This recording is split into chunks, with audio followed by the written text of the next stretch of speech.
Hello, in this video I want to show you how to customize AoD always on display for NOKIA X30. So if you want to do that, you will need to watch my previous video where I shown you how to get the Movies Edge app and how to set up AoD. Now to customize it, open your app and inside make sure that it's on right here in the settings. So navigate to the settings and then always on display and enable it in the top right corner. Now we can go back and move to AoD tab.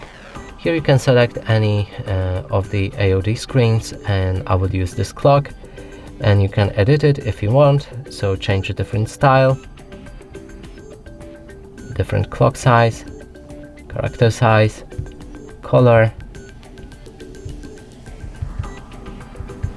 and any other options. And for each AoD there could be more or less options.